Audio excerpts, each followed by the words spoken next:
Good morning, my friends. How are you guys doing? Good morning. Welcome to the Wise One channel. I'm your host, Trevor Dares, and today on the Wise One channel, we'll be discussing religious stuff like of the Great Divine. I recognize the Great Divinity that is within you, the Great Divinity that is within myself, the Great Higher Power that is divine, the divinity in our connection to each other, the divinity that is in our connection to the earth, and the divinity in that which is eternally expanding and retracting. And oh, yeah, uh, I didn't know it was Sunday. I went flat out with my Saturday and totally lost my Sunday. So today I'm going to take a deep breath, then I'm going to hold it, and then I'm going to let it out nice and slow. And you can go with me if it is safe to do so. I am not certified or anything for breathing exercises, but boy, if we could get our fight flight into, the other limbic system where we can rest and digest and shut down, it can make things a lot easier, help us ground ourselves into. So you can put your hands on your lap, anywhere you want to sit, stand, whatever is most comfortable for you. Everybody's different. There's many ways as there are many people. All right, I'm going to do about 3 today. And if you want to go with me, you can, if you're able to. And it's safe for you to do so. All right, so the first one, I'm breathing in, holding, and breathing out.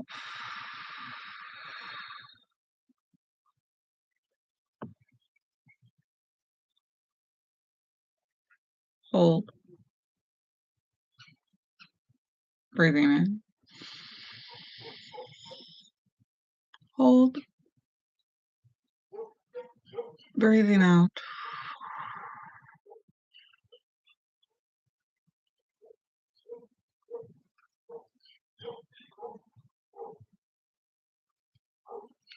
Breathing in, holding, breathing out.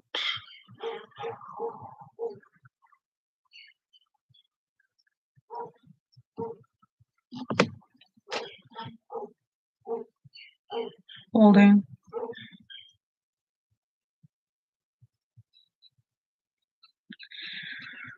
Whew. I do feel different. So I'm picking up my wisdom book, which right now is a notebook. It doesn't have to be fancy smints. You can start with the most available thing that you have. So electronic, whatever you want. And it's mostly like what's available, what's accessible. I know with ADHD, it's what's is quickly accessible. So I just have it with me.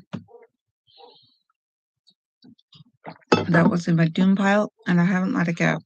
So today, talk about wisdom.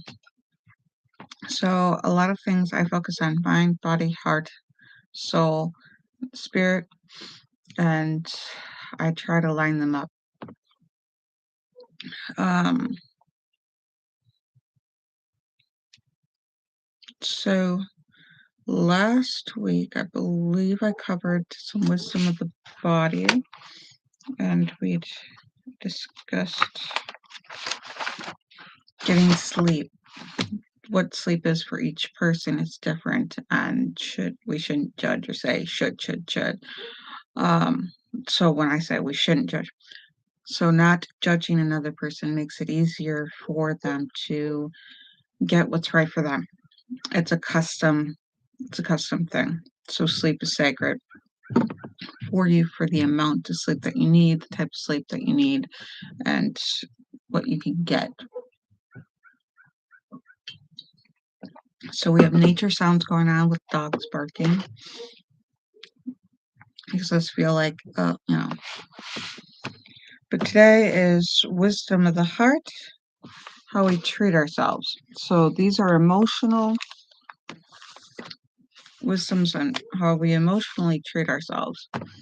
When I started out growing up, I was raised Christian. Not all Christians think this way, but the way I took Christianity, I learned to put others first.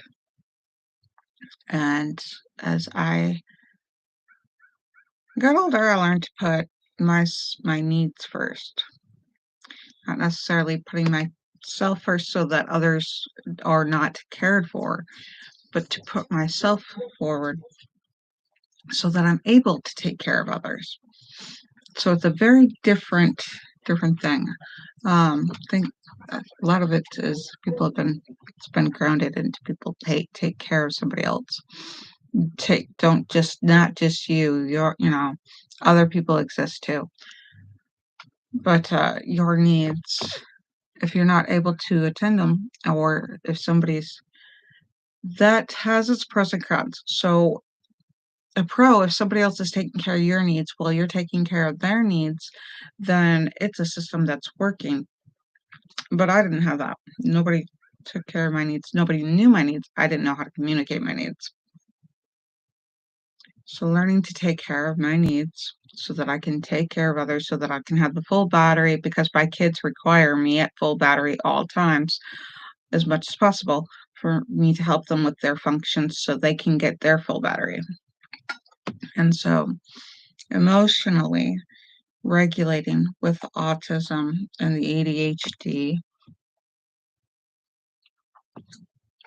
or I thought it was just bipolar, but it's that regulation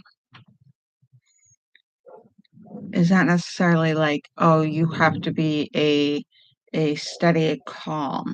It's not true. Emotionally taking care of ourselves, taking care of what we need emotionally, is helps when we understand ourselves. So taking a 10-minute, 15-minute journey to write it down or to get it out or to explain how we feel about what happens to us or what we do really gets us to know what we really feel. And so the hardest part that I've learned, because being raised social norms from what I understand, because I don't understand culture, and I'm not going to say that I do, is that if you have a negative type of emotion, that that it's bad and you shouldn't have it, or you should try to get rid of it.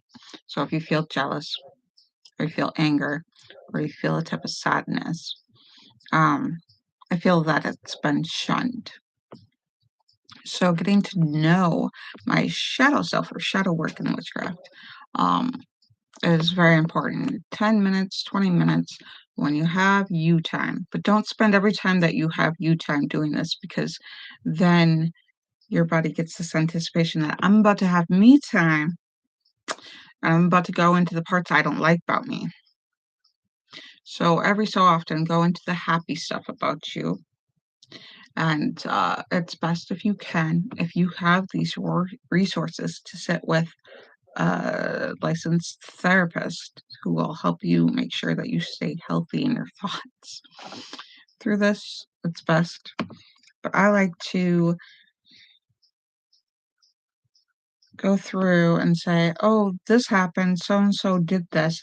How do I feel about it? Because I have a grounding wisdom that says you can't control others. We can only act upon our own actions, or not only act upon our own actions. How do I phrase this?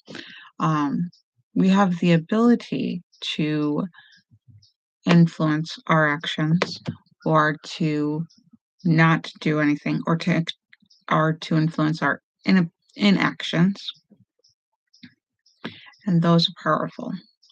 The fact that we learn that we have choice. If you've been through trauma and you start learning that you have choice and you can set boundaries and you can set things like that and say, no, I don't, when you start yelling and screaming at me, I don't like that.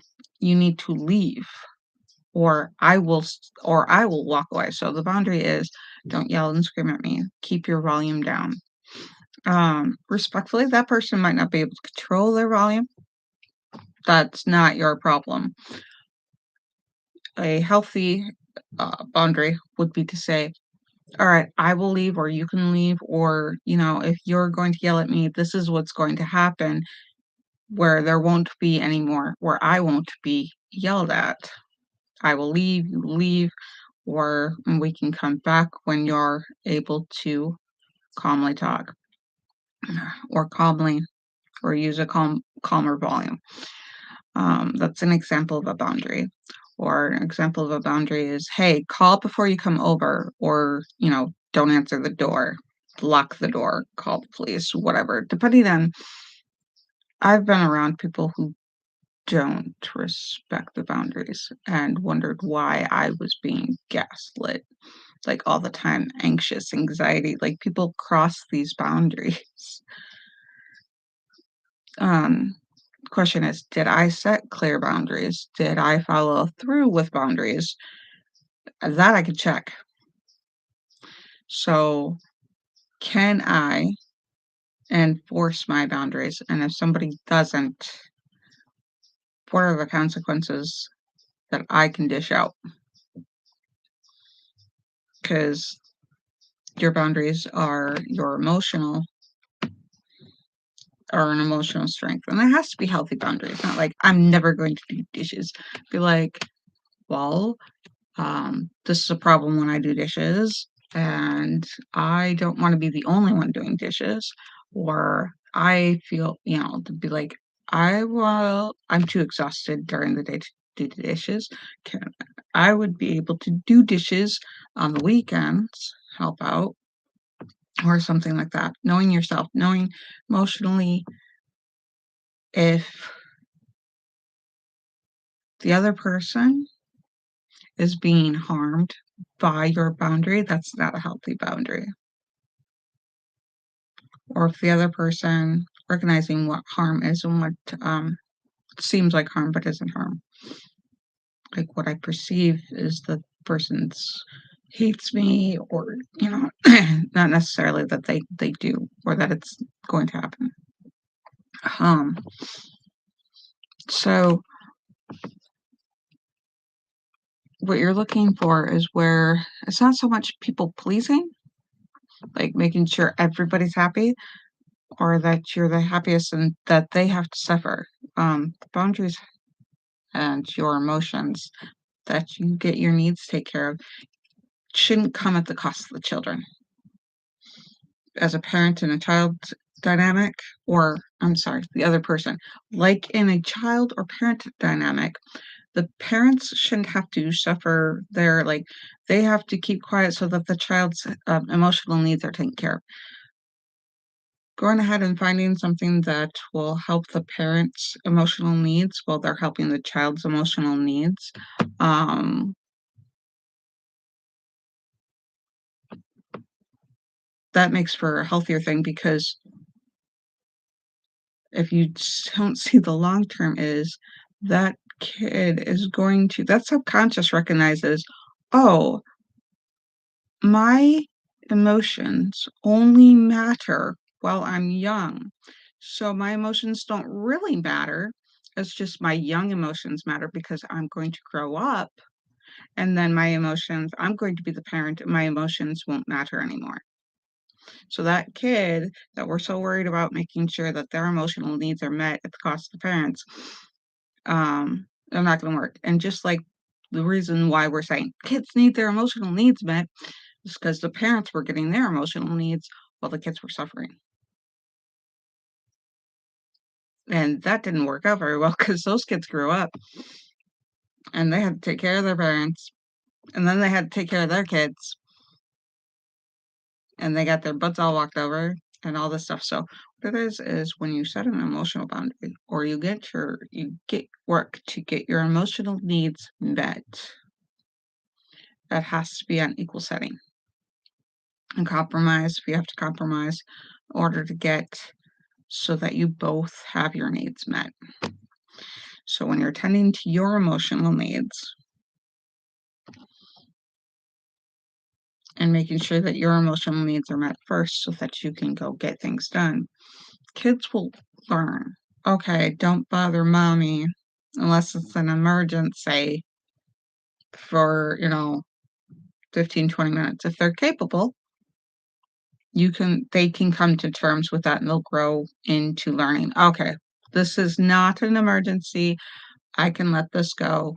This fight that we had, I can make sure they pay afterwards. Okay.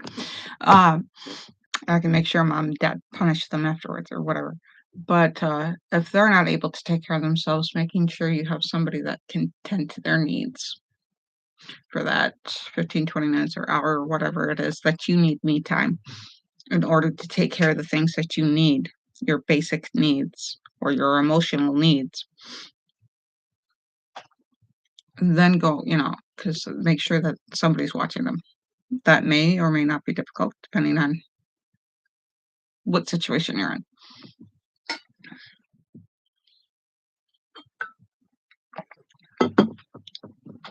Um, so the other thing would be taking care of your emotional needs that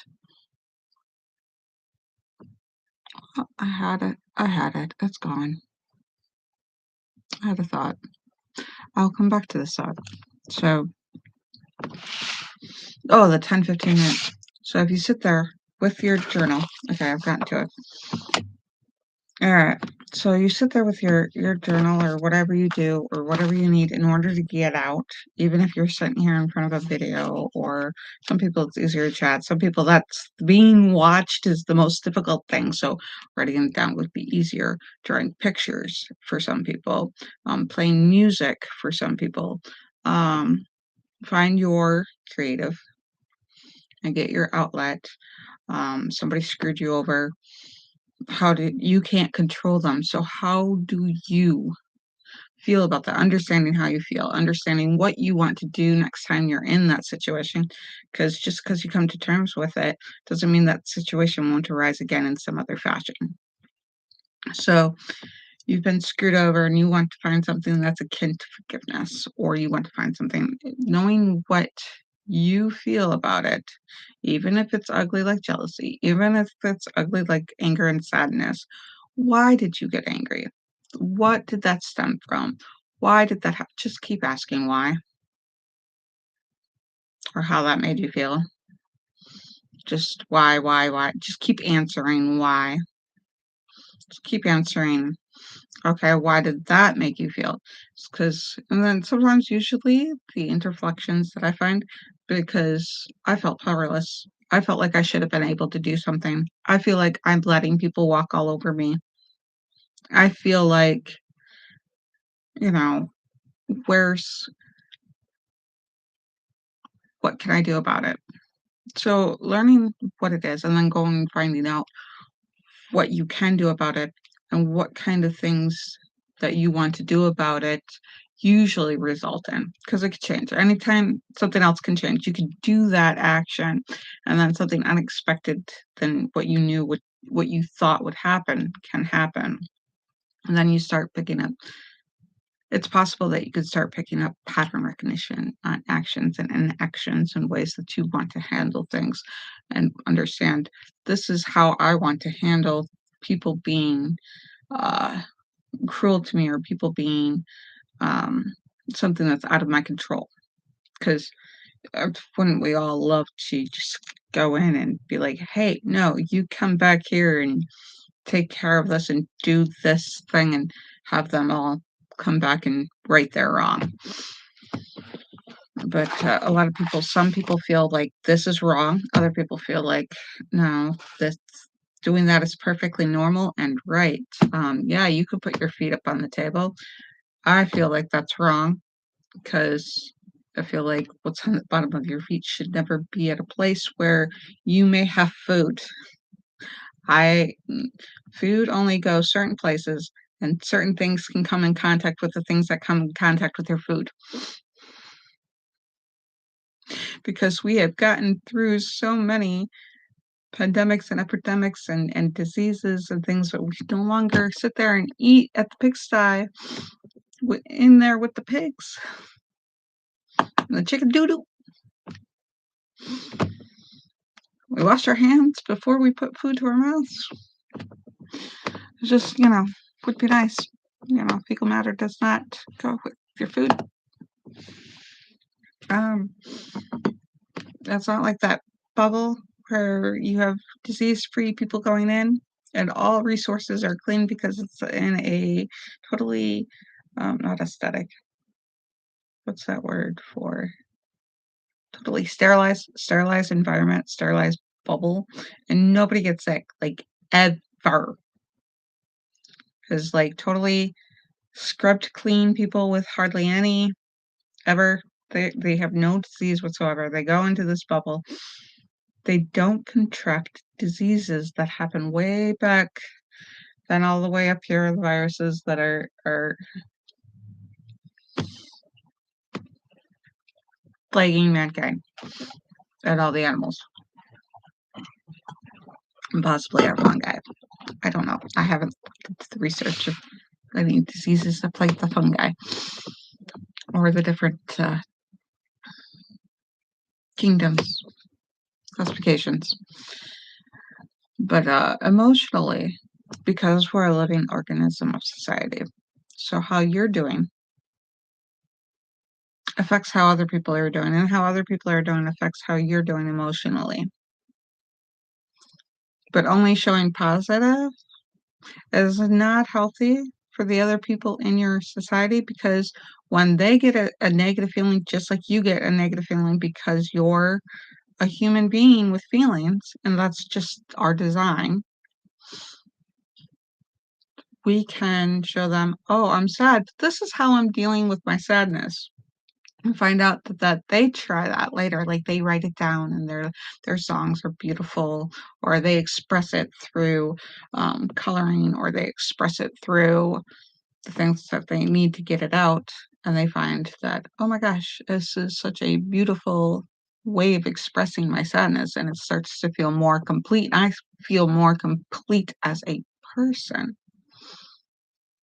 So learning what's healthy to do with your negative emotions or not to do with your negative emotions.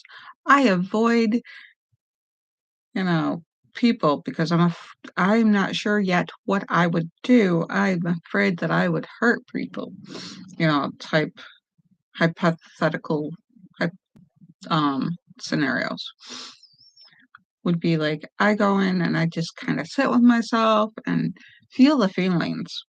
You When you feel the feelings, allow yourself to feel them or allow yourself to be able to express them in a healthy manner. And it they tend to kind of evaporate, or they tend to go. I mean, if you hold that tension in your body can remember emotional responses, and it can come up again and again and again. That's why being in a safe place, or being in a place where if you express this emotion, you're not feeling threatened in some manner, and allow yourself to feel it until it's completed, allows it to like leave your body. So I had no idea that crying was a way for you to physiologically allow yourself to like let out bottled emotions, like bottled, I had no idea. I was ashamed of crying. If I had known, what a world would be a better place, the way things would have turned out. So, learning to express, or learning to keep your fingers busy or your hands busy, gardening is great. Finding your particular artistic expression. Neurotypical or neurodivergent is extremely helpful. I sit here, I keep my fingers going while my thoughts, go. It's hard for me to talk a lot while I'm crocheting, but it does allow my different part of my brain to start operating on how I feel and to figure things out and get things moving along. So if you're sitting there and you're playing basketball, and basketball helps you talk things through and work things out and get yourself where you can be healthy about the trauma or healthy about the wronging and be able to go through it and get out the other end and be a better person. Doesn't mean that the trauma caused you to be a better person. That's not healthy thinking that. But thinking that you know what to do should trauma occur or should a wrongdoing occur. A lot of people say, "Oh, thank you for screwing up my life because now I'm a better person." No, that's not exactly healthy. Um, you took an opportunity from a problem, made the best of it.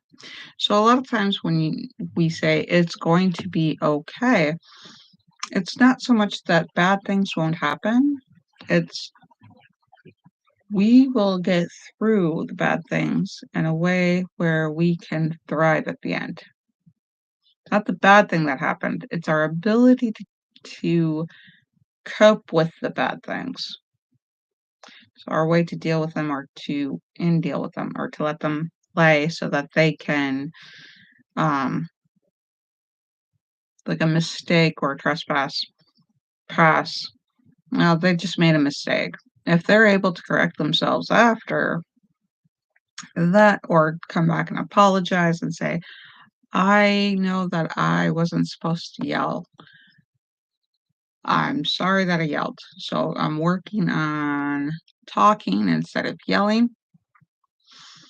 Uh, I couldn't control it. Maybe if you could remind me, pat me on the shoulder, let me know that I've started yelling. I can recognize that, and that might help me recognize it and help me lower my voice, type thing. I mean, give somebody the benefit of the doubt, give yourself a benefit of the doubt. You don't have to be so hard on yourself in order for you to rise up and be the best that you can be. You can be compassionate for yourself and allows you to be more compassionate of others. Be understanding, curious rather than judgmental. I'm learning to leave judgment behind and opening up to understanding and using that compassion to understand how to navigate where I can navigate justice and compassion and right the wrongs more steadily. And that kind of emotional needs, like, oh my gosh, that person screwed me over. Um, yeah, I had an autistic meltdown maybe because I wasn't taking care of my emotions. I don't know. But these things, adults, are an intriguing beast if you're not used to it.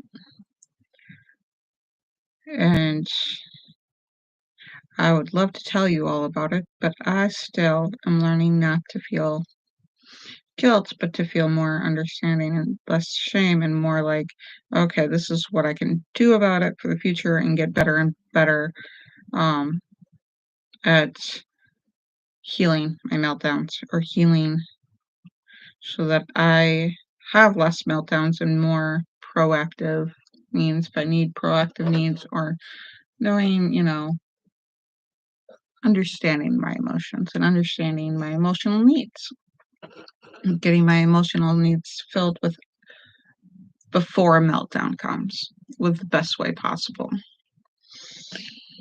So I had a meltdown, and I tried to get my fiancé to leave. For all perception, I thought he was just being a turd. Let's just call him a turd and a complete rear end. In the worst way. I love our rear ends. We sit on our rear ends. Our rear ends protect us and do all sorts of things and store fat and try to take care of us. But that is still on the other end. That's where the poop goes. So he was pretty much the poop at the rear end, and that's what I thought. But I took us 2 hours. I thought I was calming down after 20 minutes. I'm like, all right, let's go talk. I had no idea he was going through a possible autistic meltdown because he was behaving differently. That is what he has learned to do with his. He was going through what looked like a shutdown thing. So 2 hours of talking. And we had made this agreement of with my ADHD, I'm told you should we have to do it this way now. So automatically I start trying to change the way I do it if I'm able to. I mean, flip, done. We need to start uh not yelling or something. Okay, so we don't yell. So when he made the go by what I say, not the way I say it because it's never interpreted right. People just think I'm being. So when he made a comment and he was jesting, in his eyes, he was jesting. Me, I'm like, I took it literally because he wants me to go by the words, not the tone. It took him 2 hours to figure that out.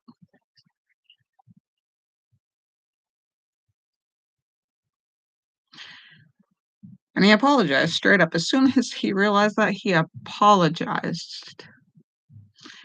He went, oh my gosh, that comment that set you off. I was just joking.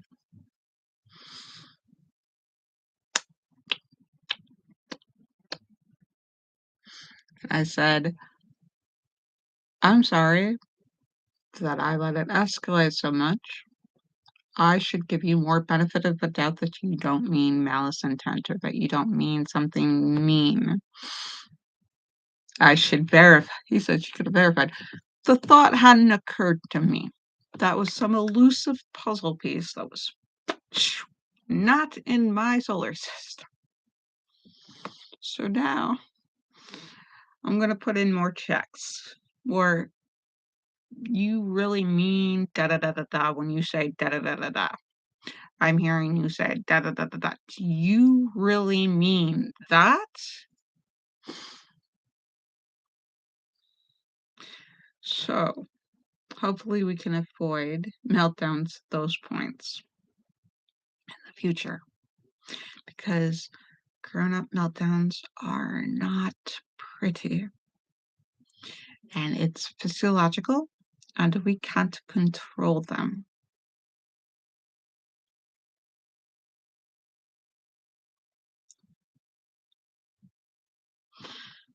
People don't seem to understand that. Neurotypicals are probably there are probably neurotypicals that will never understand that. But it's kinda yeah, no, we don't need judgment. A lot of those who are there's as many things on the spectrum for the neurodivergence as there are neurodivergence, but some of them have personal ways of calming down, personal ways of getting grounded and getting back into the moment because we are not in the moment. We are like overloaded. Like literally our brain is like fried, like the electrical current is there's no place for the electrical current to go that it's coursing through our brain and hitting certain parts in our brain that are it's just boom, boom, boom, boom, continuous flow of electricity that has no place to go, flooding our parts of our brain. And we can't control it. It's might as well be like a seizure. You can't control it. It's compulsive. It's and I still have to get through. You know, I'm like, no, this is not acceptable. I would not accept this from the children. I would not accept this behavior from another grown adult, say in the public, anywhere in the public. But some compassion, some writing that these people just need left alone, some sensory deprivation, some dark, maybe some dark, maybe some sound, or maybe some like just shut the F up and let them be would be nice. Let them have a blanket. I offer my one of my middle children a blanket. You just want to wrap in a blanket. Sometimes that helps them just in a blanket, just calm down, and a warm, like maybe some beverage, maybe some drinks, some dehydration, maybe it's the thing with dehydration. And so the body is in the middle of a fight or flight, literally, or a shutdown. Handling, trauma, because it's traumatizing to have an overload of a sense. The brain can't process certain things. It's very scary. The amount, don't feel shame, says these. If you look these up, and you want to look up the latest ones, because earlier, the latest details as you can get, and you want to look up several so that you have points that you can, like, you can find contradictory ones and see if you can find facts here, and understandings, because you do have to recognize, or you do have to, or remember, we're not saying that because you got PDA.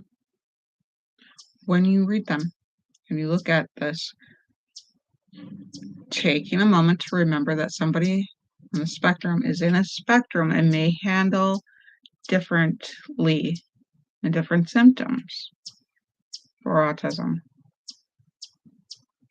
So neurotypicals can get overloaded too, inclusively. Anybody, any ability, I'm sure there are some vegetable stated people that may get overstimulated and just can't respond. But yeah, so you can, as a person, get overwhelmed all across the board. But how we handle being overwhelmed emotionally, or being overwhelmed like physically or whatever, spiritually, learning about this empowerment about our divine selves. And we get in there and we land, oh my gosh, this whole time I was judging people. I'm a horrible person. Emotionally, that shame is, you did what you did with what you knew. Now you have the power of choice to be able to, if it's healthy to fix it, to go in and offer a healing remedy of the situation, if you're able to, depending on the situation, because there are a wide range of situations. Or to move on forward and understand, or as well, you can, an option, move forward, and in the future, when a similar situation comes up, you can understand yourself better to understand, oh, I want to let this judgment thing go and give a little compassion, a little understanding that this is what the situation may be, and give it a benefit of the doubt. So I was very lucky that he was understanding, especially when I told him I didn't have control of me, that it was physiological, and I'm going to give you some research to show you what this is. He was very understanding. So I was very lucky. But yeah, so I apologize and took accountability for where I went wrong in the situation and what I can do about it. So just because, oh, I don't have any control about it is not my excuse that, oh, when this comes up again, you're just gonna have to live with it. I'm like, no. Here's what I can do. I can walk away. I can try to give you um, more info that I am walking away to walk away to be alone. I am feeling this way and I don't yet have control. Um, and then, you know, trying to open up communication and understanding and compassion. So you person that you are need to stop apologizing if you're not hurting somebody. Say thank you. Okay, so PDA wise, offering you don't have to. Because I mean, we will go to the NCA to prove no, we don't. We'll just do it this way and damn the consequences. No. All right, so starting that if we give somebody a benefit of doubt, we work this out and we take accountability. I know I took accountability. I'm trying to offer or to listen to see what would help heal him, what would heal me. So your emotions are important. I'm no longer apologizing for having emotions. They're a gift. They're powerful, they're beautiful. Boy, do they vibe. And maybe my actions or inactions could stand apologies and could stand accountability of, okay, this is what I can do from now on. Here's my boundary. I respect your boundary. That makes a big difference. Big. And it's a powerful tool for you too and your perception.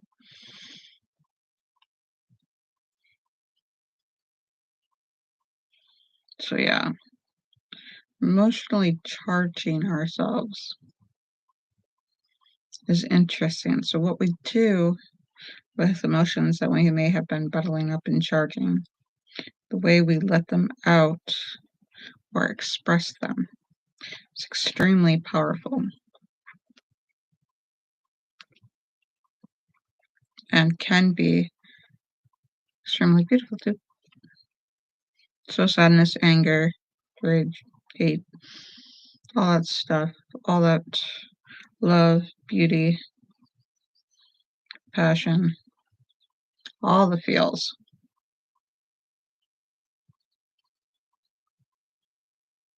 To take time to give your feels some validations and some understanding and trying to look at the bigger picture of the connecting points help you understand can help you understand where it is in the living breathing parts of our organism of society. Our society is an organism. How we are affected affects others. Even our exclusion or we're going to be a hermit out in the middle of nowhere affects people because we have interaction societies. We have circles that have circles that have circles. And it's powerful. And learning that we have choice is equally powerful, and especially learning choice of the emotions that we're aware of.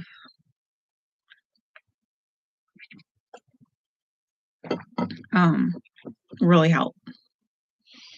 So taking a moment to process emotions when we're able to, and trying to do that in a safe space or a place where we don't feel we're going to be in danger of being mocked or in danger of losing our lives or losing a limb or losing you know, where our voice can be heard. These are the things that are important. And I suggest, for benefit, at least it's benefit me. I can understand how it may benefit you to do small little snippets, one question a time per session that you take down. All right, why did I get so mad when such and such happened? Why did I get so upset? What bothered me about that? And go, why did that bother me? Well, why did that happen? Well, why did I do that when that happened? Did that ever happen before in my life and that kind of thing? And why would I just keep asking yourself why and what questions. Keep asking yourself questions for a good 10 minutes. And then come back to going, oh my God, you can end up feeling, or I have felt so many ranges of feelings and emotions that are like, oh my gosh, I'm such a horrible person. I'm a monster. You're a human being. Sometimes you can rectify the situation or rectify the occurrence that happened, and sometimes you can't. But you can know how to interact in the future, like those who become advocates for saving the kids' lives by making sure the beds are not next to the windows with them open just the screen because they can pop out and fall. What can we do? And it's very empowering to feel the feeling and let it go and understand, hey, you know, you really don't want to feel that way. What can help you feel better about you? Yeah. "Oh, I'll go get a putty" is not healthy, or I would like to shut up and listen more often when somebody starts to express their feelings. I don't wanna shut somebody's feelings down. I wanna listen because my feelings are valid. I want them to understand their feelings are valid. I can listen better. So, it's powerful, and it's very strong, and I believe in us.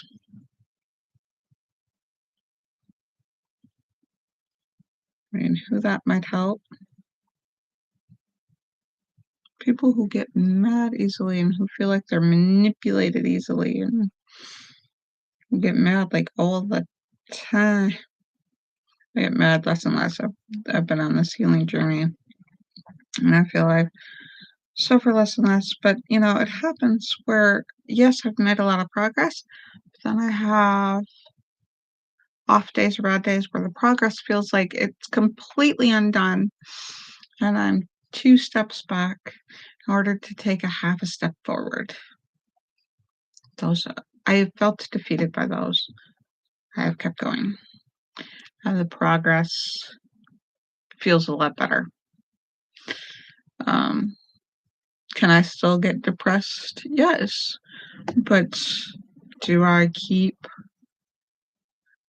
exercising the muscle of emotional understanding and emotional to feel comfortable in my own emotional state, no matter what the emotion is, to understand, oh, okay, this is why I'm like this.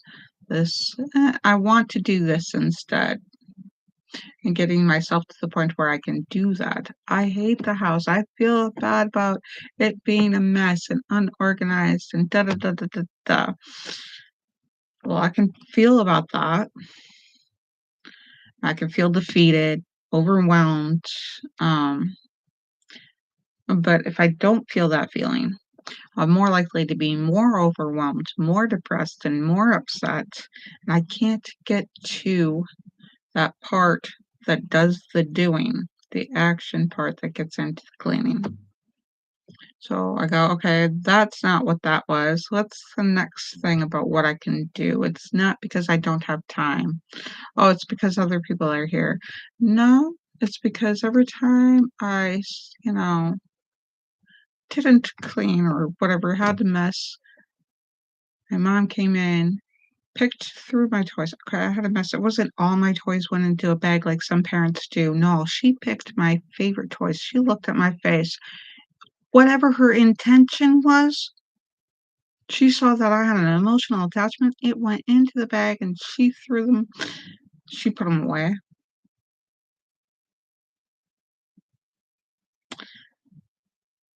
And so she left me with some toys because she felt sorry. So if it was anything that I had an attachment to or an emotional attachment to, she got rid of. It's totally purged. So yeah, my room looked better. But then she gave me more toys. Eventually, brand new toys. Bought a whole bunch of toys.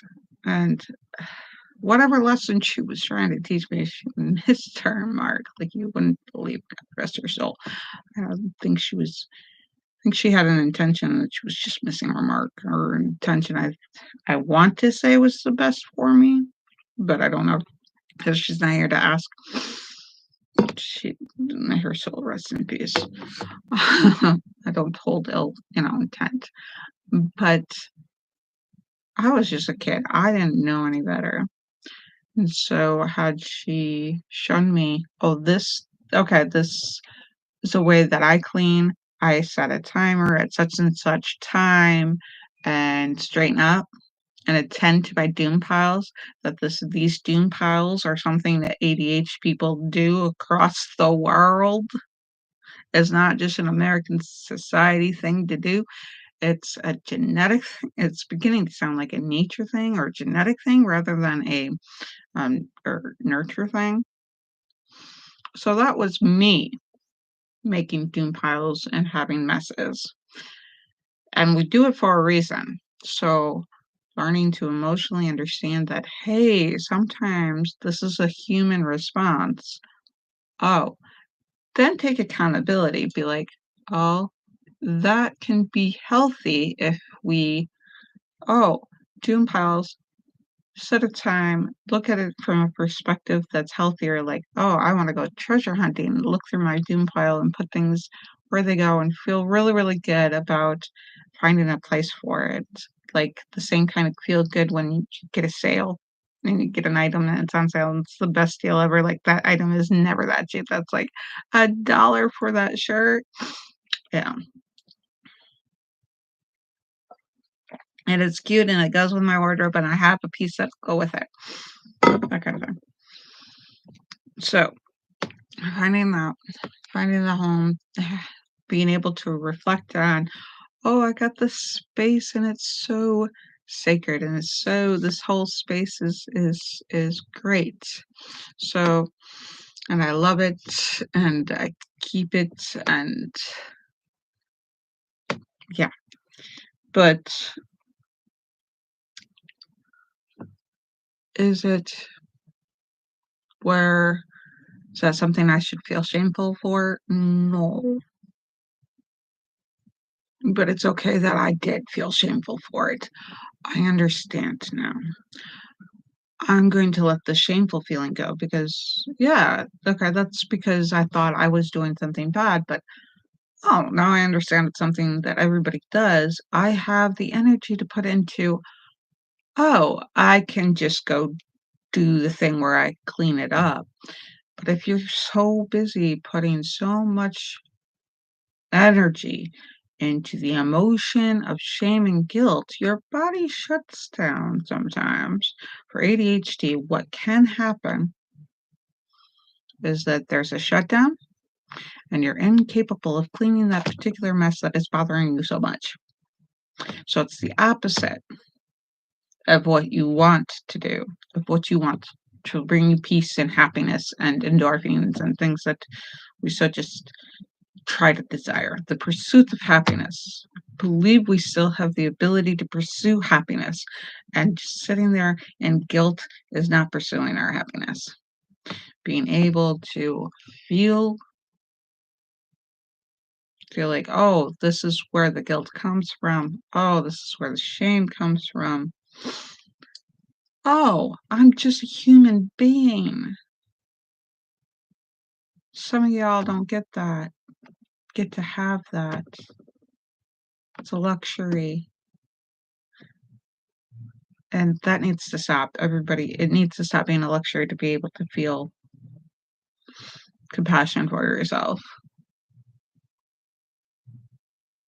That's a need. Of all the things I say you can't, you shouldn't, should, couldn't have to get rid of out of the PDA.